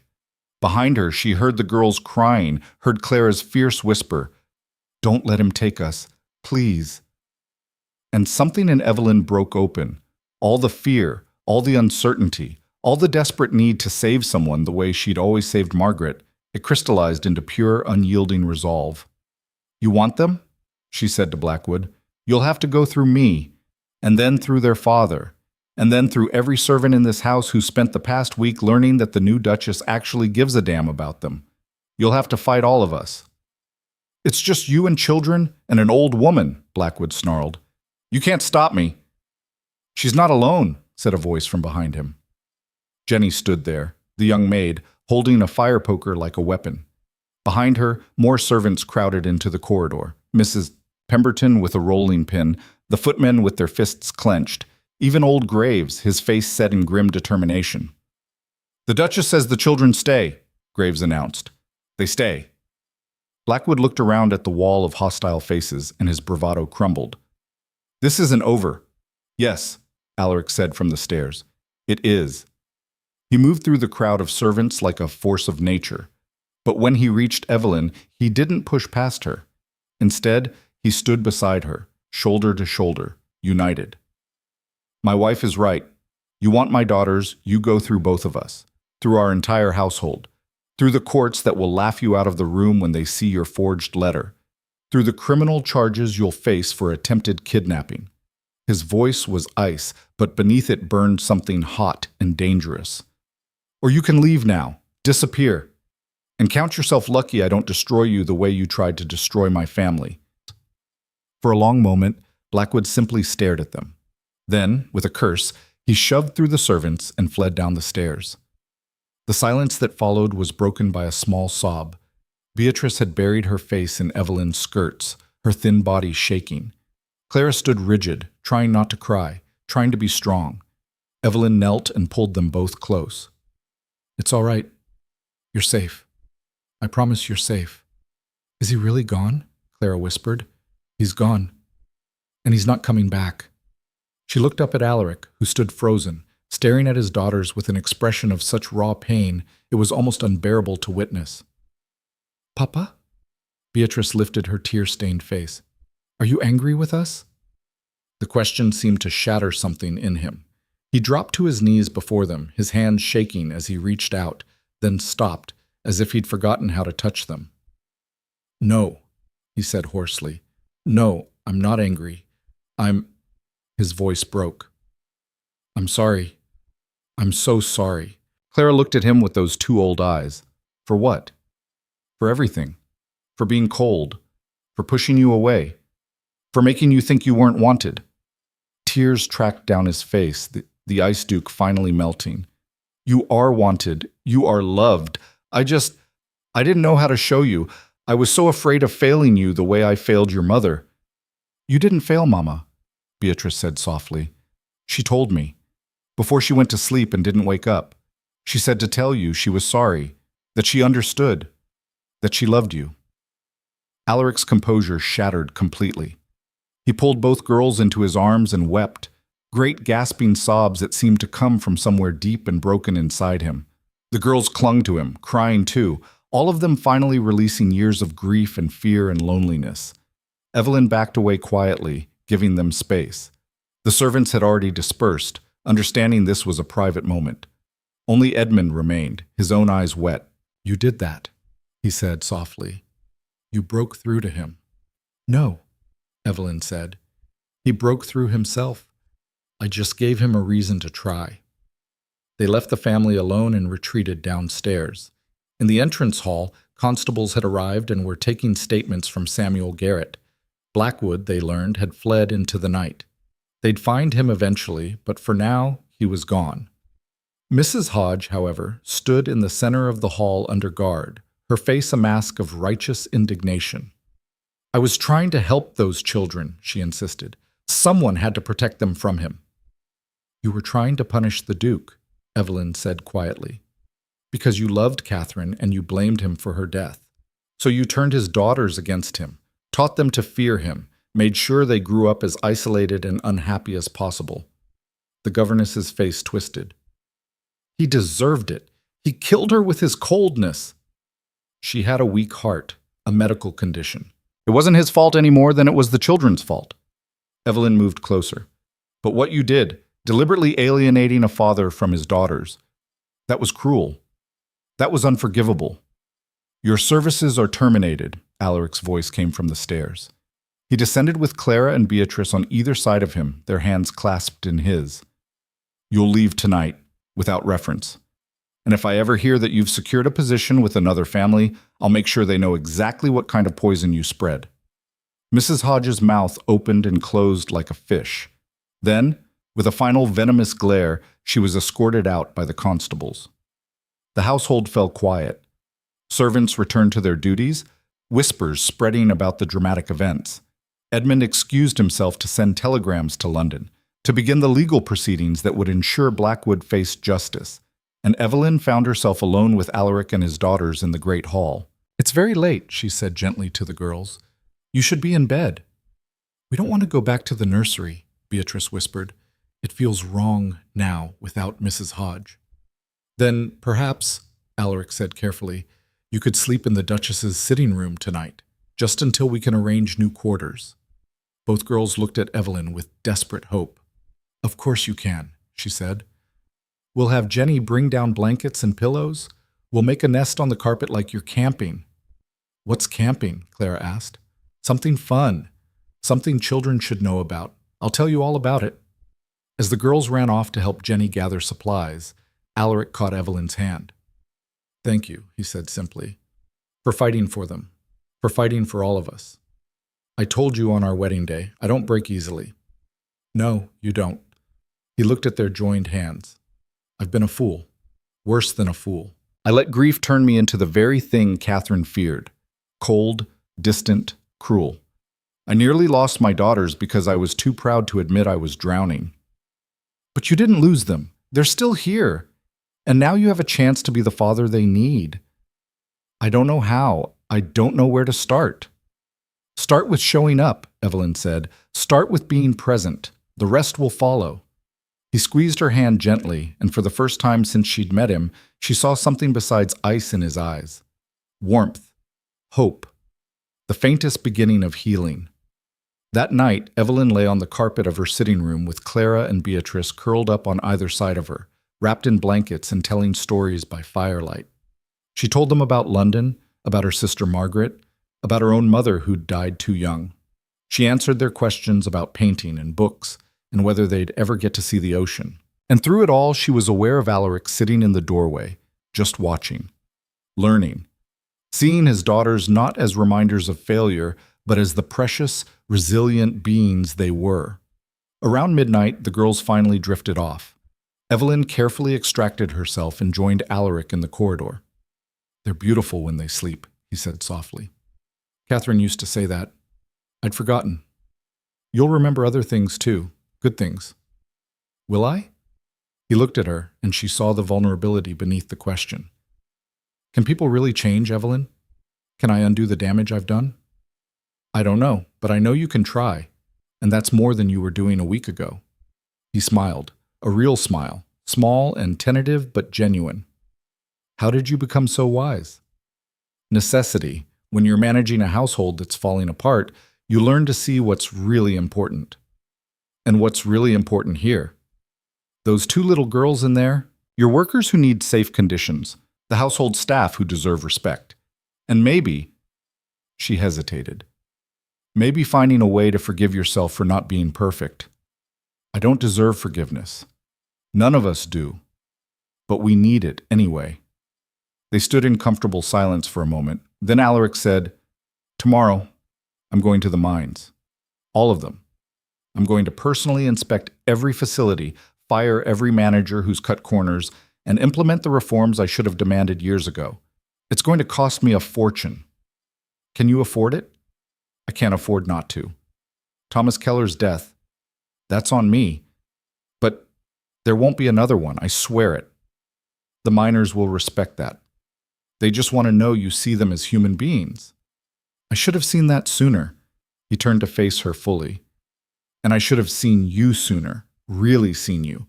You walked into this nightmare of a house, and instead of running, you fought. You stood up to me, challenged me, protected my children even when I'd made it clear I didn't want your help. Why? Because they needed someone. And because... She stopped, surprised by what she was about to say. Because I think I needed this too. Needed to fight for something that mattered. My whole life I've been cleaning up other people's mistakes. My father's debts. My family's reputation.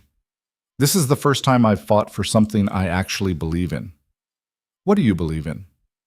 That children deserve to be loved. That power comes with responsibility. That people can change if they're brave enough to try. She met his eyes.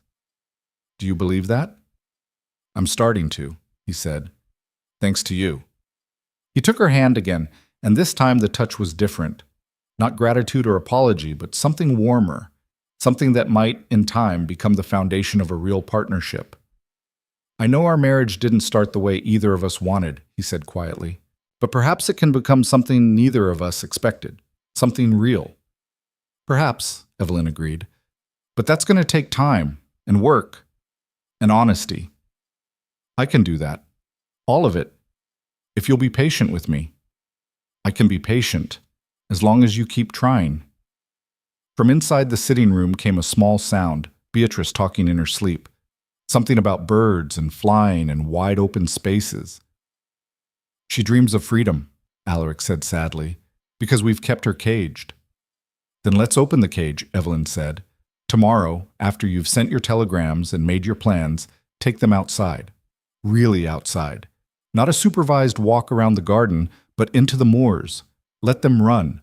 Let them explore. Let them be children. Will you come with us? Only if you want me to. I do, he said. I want you there for all of it, the good and the bad. The failures and the victories. He stopped, struggling for words. I want to try to be the man you seem to think I can be. Then be that man, Evelyn said simply, starting tomorrow. She left him there in the hallway and returned to the sitting room where she settled back down between the sleeping girls. Outside, the wind howled across the moors, but inside Thornfield Manor something had shifted. The ice was melting, the walls were cracking, and through those cracks, light was beginning to shine. It wasn't victory. Not yet. There were still minds to reform, staff to reorganize, years of damage to undo. Clara and Beatrice would need time to trust their father, to believe his transformation was real. The household would need to adjust to new rules, new expectations, new ways of being. But for the first time since Evelyn had arrived at this cold, dark place, she felt something she hadn't felt in years. Hope. And as she drifted off to sleep with two small hands clutching her own, she thought about Catherine's diary. About the woman who'd tried to save her children and died before she could. About the words she'd written in desperation. We are drowning here, all of us. Not anymore, Evelyn thought. Not anymore. Not anymore, Evelyn thought. Not anymore.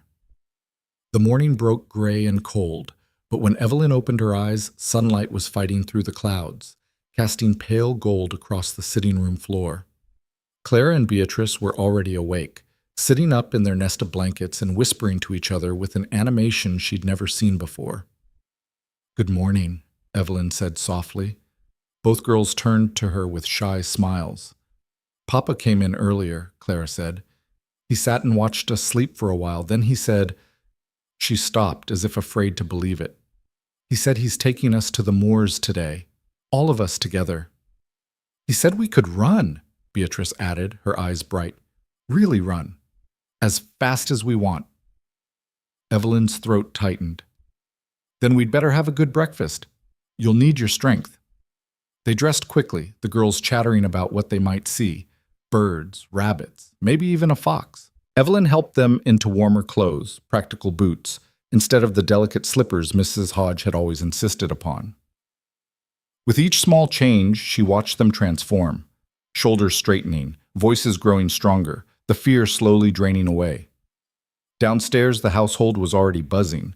Alaric had apparently been up since dawn, sending telegrams, meeting with Edmund, making arrangements. When Evelyn and the girls entered the breakfast room, he was there waiting, and the look on his face when he saw his daughters made her heart ache. "Good morning," he said, his voice uncertain. Did you sleep well?" "We slept on the floor," Beatrice announced. "It was like camping. Evelyn told us stories about London and about her sister Margaret, who wants to be an artist." "Did she?" Alaric glanced at Evelyn with something like gratitude. "That sounds wonderful." They ate together. A simple breakfast, but the first meal this family had shared in years. The conversation was stilted at first, everyone unsure of their roles, but gradually, with Evelyn's gentle prompting, the girls began to talk. Clara told her father about her studies, the books she wished she could read. Beatrice shyly showed him a napkin she'd folded into the shape of a bird. "You're very talented," Alaric said, examining it carefully. "Where did you learn this?" "Mama taught me. Before—" She stopped, waiting for the reprimand that had always come when she mentioned her mother. But Alaric just nodded. "Your mother was very creative. I'd forgotten that. She used to make flowers out of paper scraps and hide them around the house for me to find." His voice caught. "I wish I'd paid more attention." "We could make flowers together," Beatrice offered tentatively. "If you want." "I'd like that very much." After breakfast, they bundled into coats and scarves. Alaric led them out through the gardens, past the rigid hedges and controlled flower beds, through a gate Evelyn had never noticed before. And then they were on the moors, vast, wild, stretching away to the horizon in rolling waves of heather and gorse. The wind hit them immediately, fierce and cold, carrying the scent of earth and growing things. Beatrice gasped, her eyes wide. Clara gripped Evelyn's hand tightly. "It's so big," Clara whispered. "It's freedom," Alaric said. He knelt before his daughters. "You can run if you want, as far as you like. I'll be right here watching." For a moment, neither girl moved. Then Beatrice took a tentative step forward, then another, and suddenly she was running, her arms spread wide, her laughter carried back on the wind. Clara hesitated only a second longer before chasing after her sister, both of them racing across the open land with joy written in every movement. Evelyn watched them go, tears streaming down her face. Beside her, Alaric stood motionless, his own face wet. "I've never heard them laugh like that," he said. "Not once in 3 years." "Then maybe it's time you started listening." They walked together, following the girls at a distance, letting them explore. Beatrice found a bird's nest and Clara discovered a stream. They got their boots muddy and their hair tangled by the wind, and they didn't care. For the first time in their young lives, they were just children. "I went to the mines last night," Alaric said quietly as they walked, after everyone was asleep.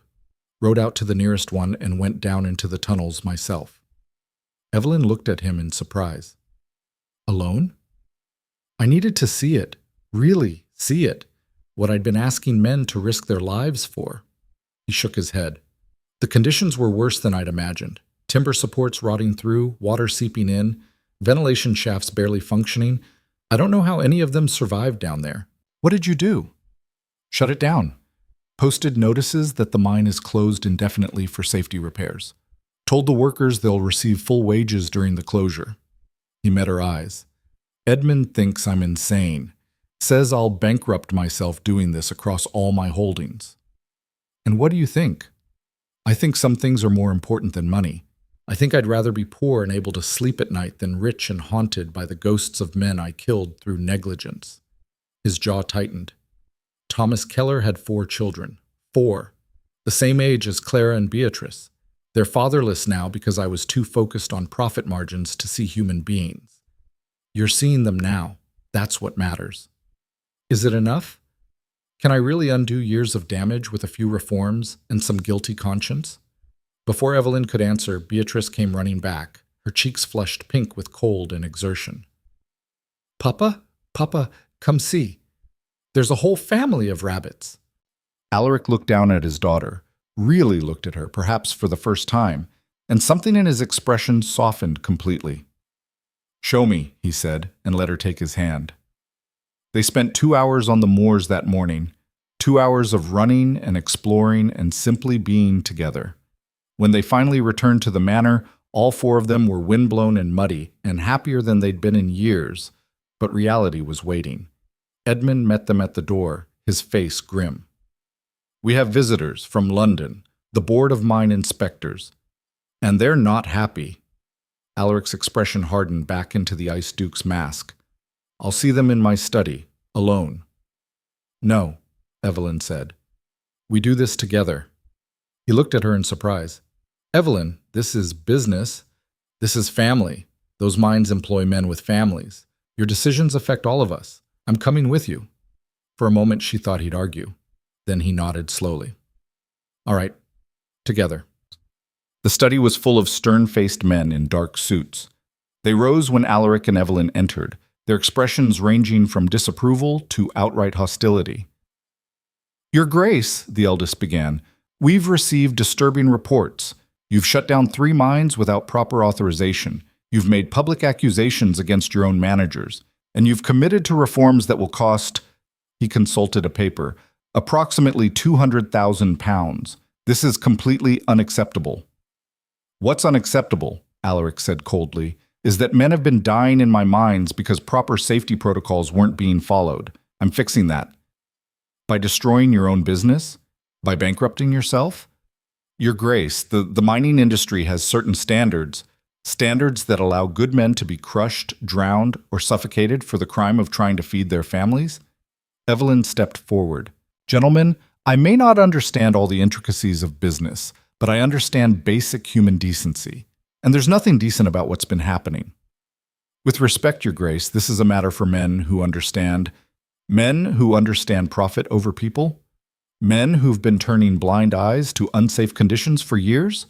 She pulled out a folder Edmund had prepared, documentation of every complaint, every warning, every incident that had been ignored. "I've read the reports. The managers were reporting problems. His Grace's predecessor managers were burying those reports. And gentlemen like you were signing off on inspections that were clearly fraudulent." The room fell silent. One inspector went pale. Another shifted uncomfortably. "Are you accusing this board of—" "I'm stating facts," Evelyn said calmly. "The question is what you're going to do about it.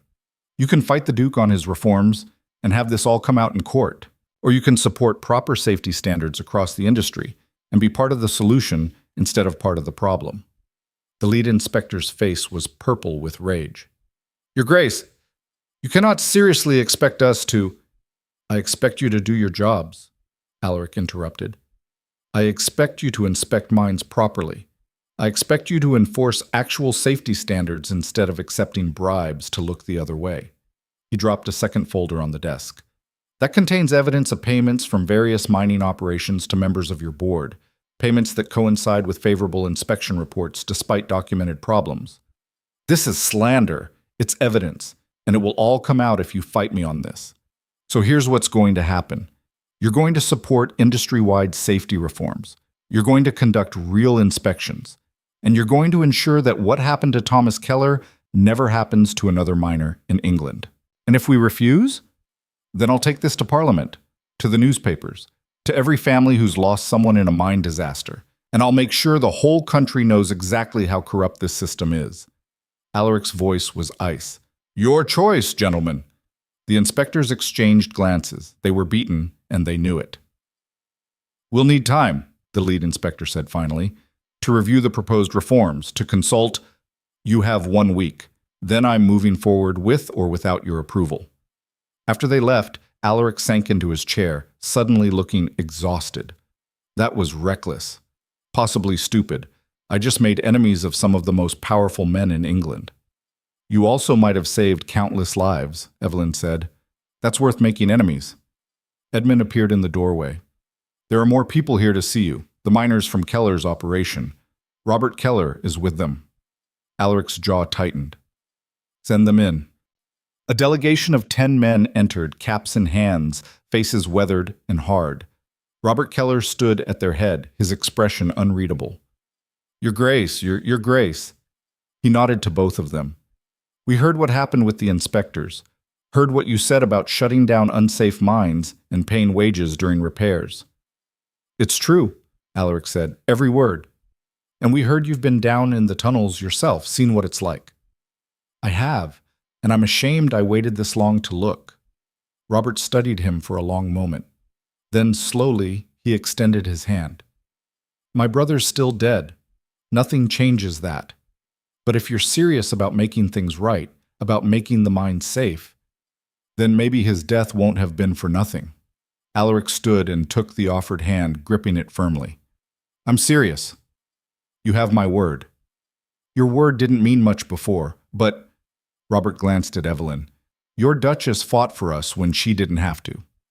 Stood up to them inspectors. That counts for something, so we're willing to give you a chance. One chance. Don't waste it. I won't. After the miners left, Alaric stood at the window, staring out at the moors. I don't deserve their trust or their forgiveness. None of us deserve grace, Evelyn said softly. But we need it anyway. The question is what you do with it. He turned to face her. I want to be better. Not just as a mine owner or a duke, but as a father, as a husband, as a man. I want... He stopped, struggling for words. I want to be someone my daughters can be proud of, someone Catherine would have been proud of if she'd lived. Then be that person, starting now. That evening, they gathered in the nursery, all four of them together. Alaric had ordered the room cleared of Mrs. Hodge's oppressive decorations and restrictive rules. In their place, he'd had servants bring paints and papers, books and toys that had been locked away for years. Clara and Beatrice sat at the table, showing their father how to paint. He was terrible at it, his brushstrokes clumsy and uncertain, but he laughed at his own attempts and praised their skill. Real laughter, real warmth. Tell us about Mama, Clara said suddenly. The real Mama, not the one Mrs. Hodge talked about. Alaric's hand stilled. Then, carefully, he set down his brush. Your mother was the kindest person I ever knew. She saw good in everyone, even when they didn't deserve it. She loved to paint. That's where Beatrice gets her talent. And she had this laugh. His voice broke. This laugh that could light up an entire room. Why did you stop talking about her? Beatrice asked. Because it hurt too much. Because I felt guilty that I hadn't been a better husband. Because I was afraid that if I let myself remember, I'd fall apart completely. He reached out and took both their hands. But that was wrong. You deserve to know your mother, even just through stories. And I robbed you of that because I was too much of a coward to face my own grief. You're not a coward, Clara said fiercely. You stood up to those bad men today. You're trying to make things better. That's brave. I'm trying. But I'm going to make mistakes. I'm going to fail sometimes. When I do, I need you to tell me. Can you do that? Both girls nodded solemnly. And can you forgive me for the years I wasn't there? For making you afraid of me? Beatrice climbed into his lap and wrapped her small arms around his neck. We forgive you, Papa. Clara followed, and then all three of them were crying and holding each other, a family finally beginning to heal. Evelyn slipped out quietly, giving them privacy. In the corridor, she found Edmund waiting. You did it, he said softly. You actually did it. Broke through to him. Changed him. He changed himself. I just gave him a reason to try. Don't sell yourself short. A week ago, this house was a tomb. Now it's... He gestured toward the nursery, where laughter floated out. Now it's coming back to life. Over the following weeks, Thornfield Manor transformed.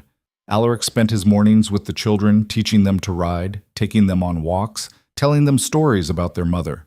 His afternoons were devoted to reforming his business empire, inspecting mines, firing corrupt managers, implementing safety protocols.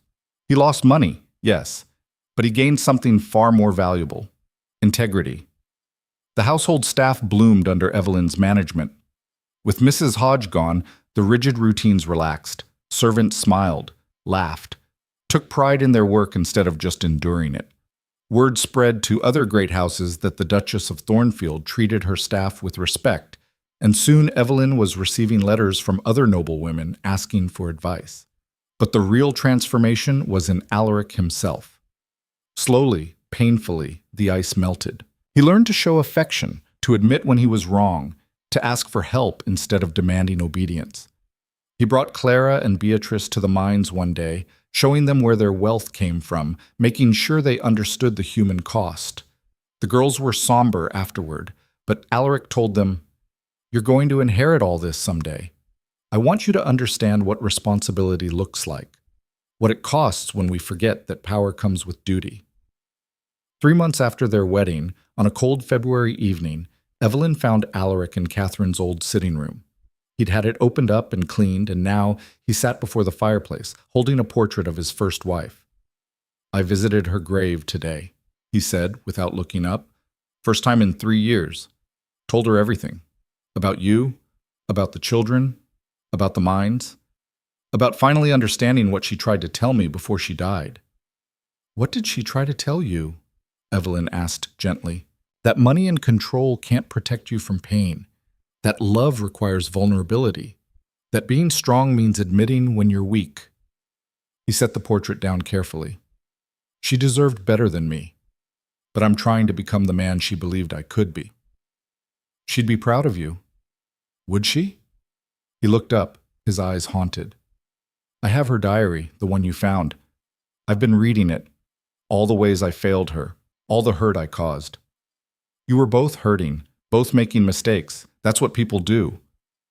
I wish I could go back, change things. You can't, but you can move forward. You can be better now." He stood and crossed to where she sat, taking her hands in his. "I don't know when it happened, but somewhere between you standing up to Mrs. Hodge and you facing down those inspectors, between watching you paint with my daughters and seeing you transform this entire household, I fell in love with you." Evelyn's breath caught. "Alaric, I know I don't deserve it. I know I promised you this would be just a business arrangement, but I can't pretend anymore. You've become the center of everything good in my life, the reason I want to be better, the reason I believe I can be better." His voice shook. "I love you, Evelyn, truly, completely. And I know I have no right to ask, but could you ever love me back?" She looked at him. This man who'd been so cold, so broken, who'd transformed himself through sheer will and desperate courage. This man who'd learned to be a father again, who'd risked his entire fortune to do the right thing, who'd faced his failures instead of hiding from them. "I already do," she whispered. "I think I have for weeks now. I just didn't know if you wanted—" He kissed her. Not the cold, contractual kiss from their wedding day, but something warm and desperate and full of hope. When they finally broke apart, both of them were crying. "I want everything," he said fiercely. "A real marriage, a real family, a real life with you at the center of it. If you'll have me." "I'll have you," she said, "all of you, the good and the bad, the failures and the victories, all of it." They held each other as the fire burned low, two people who'd started as strangers and somehow found their way to something real. 6 months later, Evelyn stood in the garden and watched Clara and Beatrice race across the newly opened lawns. The rigid geometric patterns were gone, replaced by wild gardens where flowers grew freely, and children could play without fear of reprimand. The manor itself had changed, windows thrown open, music drifting from the drawing room, laughter echoing through halls that had been silent for too long. Alaric came up behind her, wrapping his arms around her waist. "Edmund just sent word. Parliament has approved the new mining safety regulations, industry-wide reforms, mandatory inspections, criminal penalties for managers who cut corners." "You did that," Evelyn said. "You changed an entire industry." "We did that. None of it would have happened without you. I just fought for what was right. You fought for us, all of us. The children who needed a mother, the miners who needed someone to see them as human. Me, when I needed someone to believe I could change." He turned her to face him. "I was dead inside, Evelyn. Frozen. And you brought me back to life. You brought yourself back. I just held the door open." Clara and Beatrice ran up, both girls laughing and breathless. "Papa, Evelyn, come play with us." "What are we playing?" Alaric asked, already kneeling to their level. "We're birds," Beatrice explained, "flying anywhere we want, being free." "Then let's fly," Evelyn said, taking their hands. They ran together across the open lawn, a duke, a duchess, and two little girls who were finally learning what it meant to be children. Above them, Real birds circled in the gray Yorkshire sky. And for the first time in years, Thornfield Manor felt like a home instead of a prison. That night, after the children were in bed, Alaric and Evelyn stood on the terrace and looked out over the moonlit moors. "Do you ever regret it?" he asked quietly. "Marrying me? Coming here?" "Every day," she said, and when he flinched, she smiled. "I regret the person I was before. The woman who thought she had to accept a loveless life to save her family. I regret the time we wasted being afraid and proud and stubborn. But I don't regret this. What we've built, who we've become, the family we're creating." She placed his hand over her stomach. "The child we're going to have." He stared at her, frozen. "You're 6 weeks along, the physician thinks. I was going to tell you tomorrow, but..." She laughed at his expression. "Are you happy?" "Happy?" He pulled her into his arms, lifting her off her feet. "Evelyn, I'm terrified. I failed Catherine, failed Clara and Beatrice. What if I fail this child too?" "You won't. Because you're not the same man anymore, and because this time you won't face it alone." He set her down carefully, his hands shaking as he touched her face. "I love you. I will spend every day of my life proving I'm worthy of you. You don't have to prove anything. Just be here. Be present. Be the man you've worked so hard to become." "I can do that." He kissed her forehead, her cheeks, her lips. "I can do that." They stood together under the stars, two people who'd found each other in the darkest of circumstances and built something beautiful from the wreckage. Behind them, Thornfield Manor glowed with warm light. Inside, children slept safely, servants worked with dignity, and the ghosts of the past were finally at peace. The ice had melted, the walls had fallen, and in their place something strong and real and lasting had taken root. In his study later that week, Alaric sat down to write a letter. Not a business correspondence, but something personal. He wrote to Catherine's parents, estranged for years, and told them about their granddaughters. Told them they were welcome to visit, to be part of the children's lives. Told them he was sorry for the years of silence. He wrote to Thomas Keller's widow and offered to pay for her children's education. Not as charity, but as acknowledgement of the debt he owed her husband. He wrote to the Mine Workers Association and offered to meet with them quarterly, to hear their concerns directly instead of filtering everything through managers and reports. And finally, he wrote to Margaret, Evelyn's sister, inviting her to come stay at Thornfield Manor for the summer. To paint, to rest, to be part of their growing family. Each letter was a small act of healing, a small step away from the isolation that had nearly destroyed him. When Evelyn found him late that night, still at his desk surrounded by papers, she simply took his hand. "Come to bed," she said. "The work will still be there tomorrow. I know, I want to fix everything, make up for all the lost time." "You can't fix everything, but you can keep trying, one day at a time." He let her lead him away from the desk, away from the burden of the past and the weight of guilt. They walked through the quiet house together, checking on the children as they passed the nursery. Clara and Beatrice were tangled together in sleep, their faces peaceful. "They're happy," Alaric whispered. "Really happy." "Yes," Evelyn agreed. "They are." In their own room, the master suite they now shared, Catherine's apartments having been lovingly restored and preserved as a private memorial, they held each other in the darkness. "I never thought I could have this," Alaric said. "A real marriage, real love, a second chance." "None of us know what we're capable of until we're tested," Evelyn murmured. "You were tested by grief and guilt and impossible choices. And you chose to change. That's extraordinary. You made it possible. We made it possible. Together." Outside, the wind moved across the moors, carrying the scent of heather and rain. Inside Thornfield Manor, a family slept, broken pieces that had somehow found their way to wholeness. A duke who'd learned that strength meant vulnerability. A duchess who'd discovered that fighting for others could save yourself. And two little girls who were finally learning that they were loved, wanted, and free. The ice was gone. The walls were down. And in their place stood something far stronger than stone or pride or fear. Hope, love, family. the things that truly mattered, the things that, in the end, were worth fighting for.